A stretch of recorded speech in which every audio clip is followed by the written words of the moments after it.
All right, Kevin back with you for another episode of the $1 Million Relationships Podcast. And today, Peter, I just occurred to me, I didn't ask you how to pronounce your last name. And let me see if I get it right. Is it Awad? Is that It, correct? it's Awad. Awad. Okay. All right. And I usually when I usually ask ahead of time, and I just totally space that off. And this is our second conversation we're having. And All so good.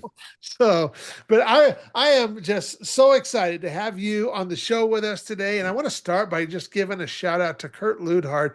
Man, Kurt and his wife Kristen, they are just such amazing people. And when you get introduced to somebody through somebody that we've just already got so much respect and admiration for. It just, man, it goes right to the top of the list. And when Kurt sent me a message telling me about you and introducing us, I'm like, man, anybody that comes through Kurt is somebody I want to get to know.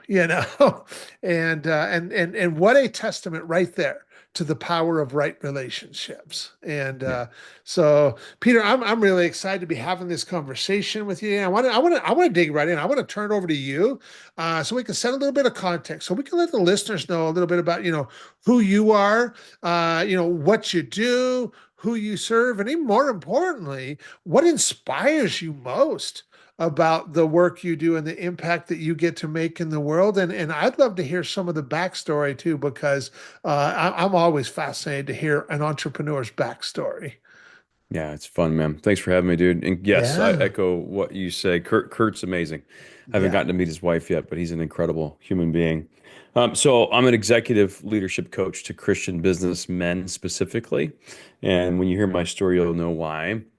But to answer your first question, what gets me fired up, Kevin, is that I'm getting to use my superpowers, and I'll tell you what that means later, in a way that has the most impact, in a way that has the most transformation. And what's cool is it's high leverage work, meaning that if I can impact a leader who's leading a team and a family and a community, I can impact thousands of people just through one person. And Yes. so that's what gets me fired up. It's like, hey, let's get this person living in their true identity.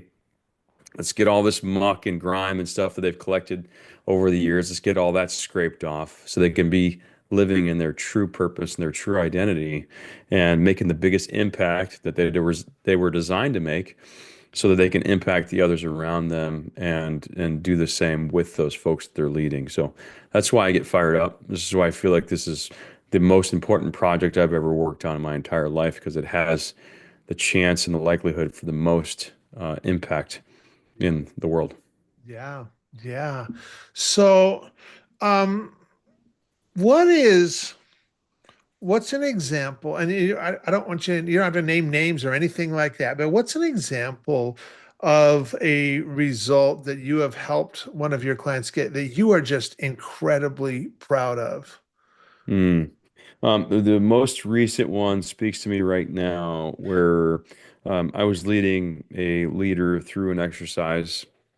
And I'm a Christian and I pray before every meeting. And I'm always praying, like, hey, Lord, tell me what I need to know and what I need to do. Speak through me or speak to them directly. We just want the most transformation we can today. And partway through our exercise that we were going through, I just stopped and I said, hey, hold on, before we get deeper into this, what do you need today?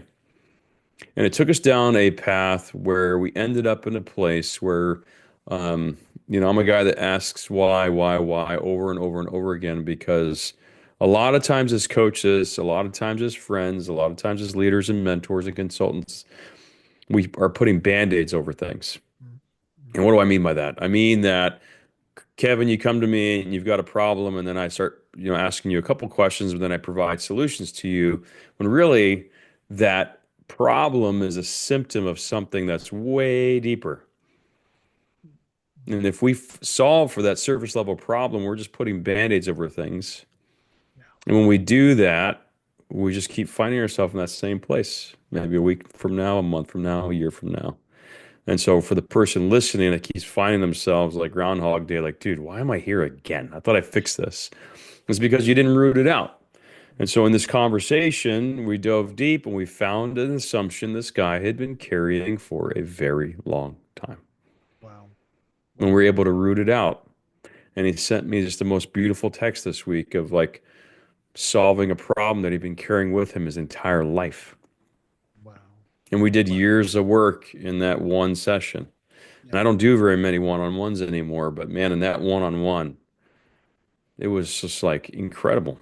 Yeah. And now it's like, here's a guy who's a figure in the community. Here's a guy who's leading a large team. Here's a guy who has a family. He's got a wife and kids, and he can be done with carrying that assumption around Hmm. because now he's got a tool and he's rooted that thing out. And if it starts to like root itself back and he starts to grow again, he's like, nope, nope, nope, we don't do that. I don't do that anymore. Yeah. Yeah. Wow. I'm just like just listening to you share that story, share that experience and stuff. I've had experiences like that and with coaches in my life who helped me do that. Yeah. And so I know what it feels like. Yeah. It's like this weight being lifted. It's like just, oh, I can breathe again, It's an incredible feeling. And Mhm. and when a shift like that takes place, yeah, you start to see things right away, but you also, man, that shift, the outcomes that come from that will be for the rest of his life. Yeah. And because of the position that he holds, it's not just his life. How many other lives are going to be impacted? And not just people that he's directly in leadership of, but their families and I mean and the vendors that support this company and all the other people associated with this company. I mean, like so many lives are going to be impacted because of that one experience right there. Yeah. It's And just incredible ROI, incredible power. And it's so fun. And I like to say, it's like, hey, I'm just the conduit here. And so are they. And it's like, and just like a piece of pipe that's got some hair clogs in it and some muck and some grime that's collected over the years. We're pulling clogs out, dude. yeah, We're just yeah, pulling clogs out. We're pulling muck out so that can flow freely. yeah, And so like that morning, that time with him, we just pulled a huge hair clog out, yeah, yeah, yeah. you know? Wow. Wow. Yeah, that's fascinating. That's awesome. That's awesome. Okay, so now that we've got a little bit of context set and listeners have a little bit of an idea of like the kind of work that you do and the kind of results that you're able to get for your client stuff, I want to shift gears just a little bit. Hmm. And I'm going to reiterate the question around relationships for the benefit of our listeners. So, Peter, have you ever been introduced to a person or persons who completely changed the course of your life or business, so much so that much of what you have today would not be possible if not for this person or persons? And I'm just really excited to hear your story and your experience around this topic of relationships. Yeah. Yeah. There's two people that I'd love to honor here. One was, year 2020, just the start of COVID, and my first coach, his name's Mike, and the backstory on getting introduced to him was that, I've been an entrepreneur really my entire life. I started working when I was 7 years old in my parents' grocery store. Wow. And in college, I started a business in e-com. And so I did e-com for almost 24 years.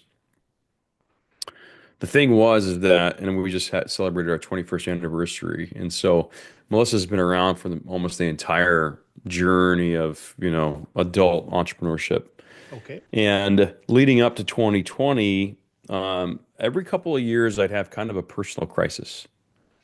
And this personal crisis would be me lamenting with her saying that in some form or fashion that something was off. Mhm. I was just not working on the things I was supposed to work on. I felt like I was supposed to work on something different or something greater, and not in an egotistical way, just in an impact way. Like I'm working on what I'm good at, but not what I'm great at. And I don't really know what that greatness is supposed to be. And so finally in 2020, my wife's like, you got to do something about this. Like this is like every couple of years, you keep finding yourself here. I'll talk about pulling a hair clog out. I'm about to tell you this story. And so a friend of mine had told me, like, hey, if you want to find your purpose or be on your path to purpose, you need to answer three questions. What are your superpowers? What do you want the work to look like? What do you want the incentives to be? If you can answer those three questions, you'll be on your path to purpose. Simple, not easy, right? And so around this time in 2020, a friend of mine was like, hey, I got this coach friend of mine. I had met him before. It's COVID, a lot of stuff's shut down. He normally is coaching Fortune 100 companies. He wants to take on a couple of pet projects to do some one-on-ones. Are you interested? And I thought, okay, heck yeah, let's do it with my wife's encouragement. So sat down with him and I say, let's just tease out superpowers. If we can tease out the superpowers, that would be cool. That'll put me on checking one out of three of those boxes. And so we tease out superpowers. And then I'm like immediately depressed, Kevin. Mhm. And he's like, what's the deal? I'm like, well, these aren't marketable skills, man. Like, what do I do with this? Peter's a nice guy. He meets people everywhere and makes friends. Like, what is this? This is not a marketable skill. This is not a job. This is not a career. He's like, oh, you don't get to know that yet.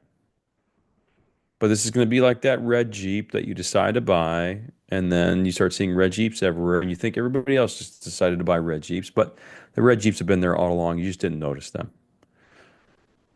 This is your reticular activation system or whatever that's called. And so I take those superpowers and it's kind of like I'm seeing the world through a new lens. And all of a sudden start seeing opportunities to flex these superpowers. I actually look in the rearview mirror, I see ways where I was actually scratching that itch before. Mhm. Mhm. So then what do I start doing? And this is my encouragement to the listeners. Like what I always do when I've got a new idea is I start asking people around me, like, hey, I'm thinking about doing this thing. These people that are going to shoot me straight, people that I respect, that are in the industry I want to move into, whatever it is. And there's a first time in my life where I started proposing coaching, because that's where I started seeing where it was unanimous, Mhm. where they all said, of course, this is what you're going to do. I'm like, what do you mean? They're like, you've been coaching me forever. I'm like, no, I haven't. I just told you I'm thinking about doing it. They're like, no, you've already been doing it. You just didn't realize it. And I'm telling you, Kevin, it was like the lights came on for the first time where I was like, oh, this is why I worked on that other project before. This is why I ran a podcast before. This is why I feel like half of my job is just having coffees with people Mhm. Mhm. because I just naturally was coaching folks. I just didn't know that was a career. I didn't know it was a career for me.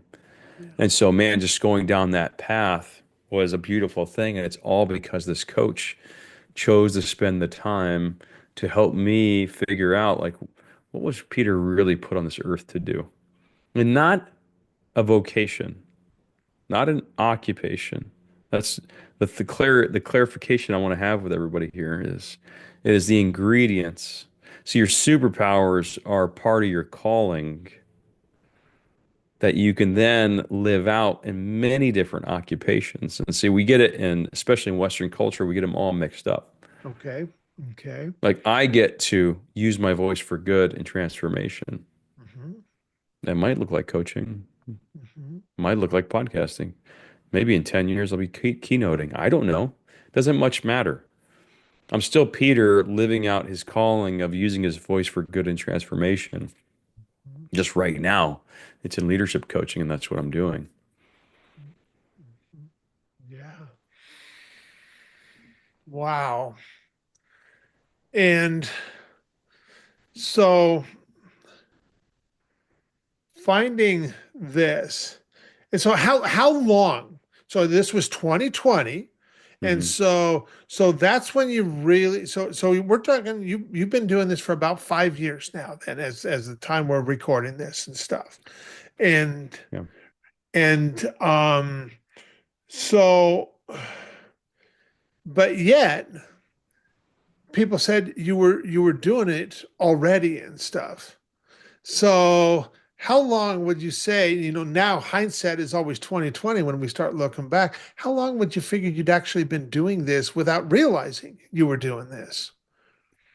in some form or fashion, I've been doing it my entire life. This is what's Uh-huh. so kooky and Mhm. crazy about Mhm. life. So as we get old, especially old guys, we become grumpy old men that become what? We get practical, reasonable, right? The thing is, like we stop dreaming. Yeah. We forget what even lit us up before. We forget what we got us excited about. We forget how to have fun in some cases. Yeah. And so looking back, dude, I was a little kid working at this grocery store, 10, 11 years old, checking people out at the register. And I would just find myself just chit-chatting with folks talking life. I got to know all the delivery guys. I'd be in the chip truck with the Frito-Lay guy helping them like load boxes and stuff like that because I just loved being around people. Yeah. But Yeah. my conversations would always, almost always turn to something deep. We're talking about life or family or business and what was going wrong. I've been like this forever. Yeah. Yeah. And so I feel like another, to answer your very earliest question, another thing that's really exciting is helping people to remember those things that used to light them up that they just kind of forgotten about. Like, what's your art? And I'm not talking about literal art, or it might be, but your art that you put away and you put on the shelf because it wasn't, air quotes, practical, Mhm. wasn't reasonable. It's not something you can really make money in. Somebody else might have killed your dream because, oh, Kevin, you can't do that. That's not a job. What are you actually going to do to make a living, right? Yeah. And then you get old and practical. Yeah. And so Yeah. uncovering those things again and utilizing those superpowers, it's like, man, that's your gifting. Mhm. I like to always say there's no imposter here. There's this phrase that goes around all the time, imposter syndrome, been around for decades. And I'm like, man, are we? How can you be an imposter? There's only one Kevin Thompson. Mhm. You're one of one, bro. Yeah. No one before you, no one after you. You are the only one that's you. Mhm. You Yep. can't be an imposter. How can you be an imposter? I can't be you. You can't be me. Mhm. Such an interesting thing. And so when you can uncover that, boy, can you like blossom and grow Yeah. and make an impact. And people can feel it because now Kevin's finally being Kevin. Peter's finally being Peter and not Mhm. trying to be somebody else because you're not. You can't be. Yeah. Yeah. Wow. So, well, I want to make sure before I ask my next question, I want to make sure, was there anybody else you wanted to honor or talk about during this conversation before I dig in a little bit deeper? Yeah, one other like what we call a person of peace is my buddy Steve. Okay. As I was leaning into coaching and looking for advice just on a direction, this is a gentleman that just he saw something in me probably that I didn't even see in myself yet because I Okay. didn't have the clout, I didn't have the experience, and just really not only encouraged me verbally, but man, he bet on me financially with, being my first coaching client and really just, I don't want to call him a cheerleader because that's a weird connotation, but it's like, he went out and got people excited about what I was doing, and has always been in my corner. And so I just want to honor him too, because he's just another guy that, and I've got Mike who really unlocked something in me that I didn't see in myself, as a coach, and then Steve as a friend and an eventual client, someone who was just like, hey, dude, you're making a real impact here, and you don't know it yet, but this is a big deal, and I'm betting on you. And so, yeah, just want to honor Steve too, man. He's been just an incredible person of peace in my life, that has opened doors that I may have not opened myself. Yeah. That's really powerful when we have those people in our lives that can like see things in us that we might not yet be able to see for ourselves and stuff. I have definitely had some friends like that over the years that pointed things out to me that I was completely oblivious to. And Yeah, they're like, Kev, you just do this. And so, and but yet I'll tell you, it's taken some time in instances for me to just get through the muck, to clear the pipes like you were talking about, and hmm, just in some ways just get out of my own way and just do my thing, you know, yeah, and not have to, because I get to serve some really amazing entrepreneurs, as you do, who are Mhm. doing some pretty big things in the world. And I don't know about you, but I used to compare myself to them and think, even like, man, can you really help them? Because, you haven't done stuff at the scale they have or at the level they have. And comparing on sizes of business or whatever versus, you know what? Comparison is definitely, they say, the thief of joy, and that is totally true. That is totally true. We Yeah. just, we just focus on our own gifts and just getting and becoming really effective at using our own God-given gifts so that we can serve others and just make our biggest impact through doing that. And so we don't got to compare ourselves to anybody else because, like you said, we are one of one. Yeah, Every that's right. single one of us are one of one. There is not another like us. Hmm. And coming from that place, it's like we can puff up our chest a little bit and it's okay. It's like, yeah, I am the real deal. I do got the goods, and all of that. And there is nobody else who does what I do, you know. Yeah. And that's pretty doggone powerful. And when we show up that way, people, they people might not even be able to place like why they feel a certain way. But it's definitely in so many cases the energy that we put off. And if we just kind of like come from this place of like, well, I just know what I know, and I know what I'm good at, and I know what my lane is, and I know who is the kind of person that I can serve best that's in my lane, and I'm just going to focus on that. And versus when we're just kind of doubting ourselves or we're kind of second guessing and like wondering, oh, who do I think I am? And all of that kind of stuff. People can sense that too and stuff and they Yeah. take us at our own appraisal. So It's and very true.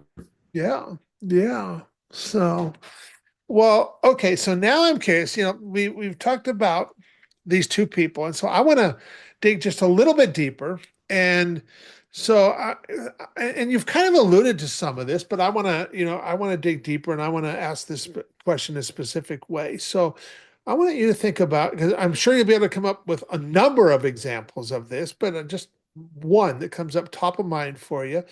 What is an example where you personally you got to make a really big impact, really substantial impact. But maybe even in the moment, it might even surprise you a little bit. You're like, wow, look what just happened there. And my actions caused that. And, but you also know that that would have never been possible if not for your relationship with either one of the people that you just spoke about. What's an example of something like that, Peter? Mm. A big impact that is directly related to these two people. Yeah, or one, or either one, or both of them. Yeah. Yeah. Um, this is related to both of them. And Okay. so I like to talk about just kind of fresh memories. Uh-huh. And so like Steve, his company, I was just there, yeah, at his office, coaching his office staff. And one of the gals that's been there for a very long time that's retiring. And we have two sessions, one's before, one's after lunch. So we're eating lunch, and I'm sitting next to her, and she's retiring, and I'm asking her a question about just, her plans and that sort of thing. And she leans over and she says, "Hey, I need to tell you something. As long as I've been at this company, there's things that I haven't been able to let go. And if it wasn't for the coaching and the content that you've helped us with, there's no way I could have retired peacefully." Wow. She's like, "I Wow. just feel like you don't know that, and you need to know that." And the person taking it over from her is sitting next to her, and she says literally a very similar thing because she says, "If it wasn't for what we learned here, I would have never been able to confidently take over the things that I took over from her." And Wow. so it was just such an interesting thing. You've got a company of 160 employees, and just to know that I just come in and I inquire and ask questions and I share tools. But it's not about the content, it's about how it's facilitated, it's about the power of inquiry. Yeah. You and I are doing an interview right now. You could have a list of 10 questions. I can go on another podcast. same formats on Zoom, same microphones, same 10 questions, be a completely different show. Mhm. Mhm. It's not about the tools, man. It's how they're facilitated. Yeah. It's about the nuance on the in between. And so, of course, I had access to these people because of Steve that I just told you about. And I wouldn't have been in that room at all if it wasn't for Mike, because I wouldn't have discovered my true calling in life. And so that's, the kind of transformation. And again, talking about impact, I mean, there's 160 employees there. Almost all these folks are married. Yeah. A lot of them have multiple kids, lots of clients with thousands and thousands of customers of their own. So the impact that I got to make on society is immeasurable because of my impact on these two people I just talked Yeah. about. So it's kind of incredible, man. And honestly, here's what's so cool. And I don't know if this is true for everybody, but I think it's true for most people, is that living in your calling and having that sort of impact and then getting that sort of feedback, there's not an ounce of ego in what I just told you. Yeah. The response really has been, why do I get to do this? I cannot believe I get to do this. I'm just sitting here talking to people. I'm having a conversation I would have had anyways, Yeah. in the same way I would have had it, paid or not paid. Yeah. Yeah. So why me? This is incredible, right? I can't believe I get to do this. I can't believe I get to be in the room and facilitate conversations that have real life change. Holy crap, this is crazy. Yeah. Yeah. It is, isn't it? It is. It totally is. And yeah. And we're two blessed guys Hmm. that we just get to hang out and spend our time talking with some pretty amazing people. Yeah, And because of who they are, when we combine who they are with our gifts and abilities, the outcome of that can be so substantial because of it's that partnering, and that we can do so much more together with the right people than we could ever possibly achieve on our own. that's and right. and and by you serving these people who are at the place in life where they're at, and leading teams and leading companies, and that these companies that are having impact over so many people that they serve, and most of those people, in fact, I would be safe to bet that hardly any of those people know that you or I even exist. You Yeah. They don't know anything about us, and they never Hmm. will. And that's totally cool. You Yeah, know? And it's true. but what an amazing place to be. Yeah. And you're right. It's incredibly humbling, and yeah. Well, I want to thank you so much for taking the time to have this conversation today, Peter. And for anybody that's listening to this going, man, Kev, I really like Peter. Man, I love how he shows up and stuff. And he said some stuff that really resonated with me, really hit home with me and stuff. And maybe they'd like to find more out about you and the work you're doing and all that. What are any websites, any resources that we can share with folks? For sure, man. So you can go to whitestonecoach.com. Okay. That's where you can grab content there. But we also have a free download.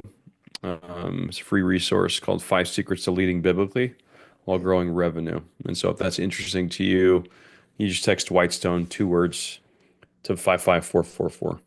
So Whitestone to 55444. And that'll get you that download that's free. And then that'll get you connected to us. And if somebody wants to email me directly, I'm pretty accessible. So just go to Peter at whitestonecoach.com and shoot me an email there. Um, that's about it. Perfect. Perfect. Yeah. Any last thing you feel led to share, Peter, before we call it a wrap? I think that for me, a lot of folks that are, going back to this digging in and asking why several times, I think that the listener, the leader, they need to know why they're doing what they're doing and why it's important.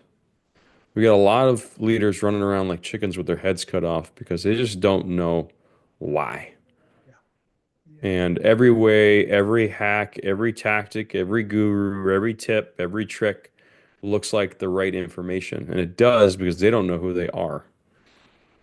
Mm, And if they're paying attention and they know who they are and they know whose they are, most importantly, as a child of God, they will know what to say yes to and know what to say no to. But mm, without that, they're building their business, they're building their leadership on sand. They have no foundation. yeah. And that's why they're lost. And that's why they're confused. And that's why they're stressed. And that's why they have anxiety. So, I mean, I want to leave the leader with that is like really asking yourself the question, like, what am I doing? Why am I doing this? Why are you doing what you're doing? Why you? Why this business? Why this career? Why this locale that you're living in? Why these people? Mm, Like, what's that looking like? And really dig in and answer that question first, because man, that'll make life a lot more clear. yeah. Because you're otherwise you're running around, the lights are off, you're running into the wall, your forehead's bloody, and you don't know why. It's because you haven't turned the lights on. Mm, mm, mm. Turn the lights on, slow down, look up, Yeah. get some clarity, Yeah. answer some really, really deep, important questions first. Mhm. Yeah. Yeah. Good stuff. Well, once again, I want to thank you so much for Thank you. taking the time to have this conversation. I really appreciate it. Really appreciate you, Peter. And I'm stoked to get this out there and share it with a lot of other entrepreneurs. So thank you Thanks. so much. Thank you, Kevin. I appreciate you, man. It's been fun. Yeah.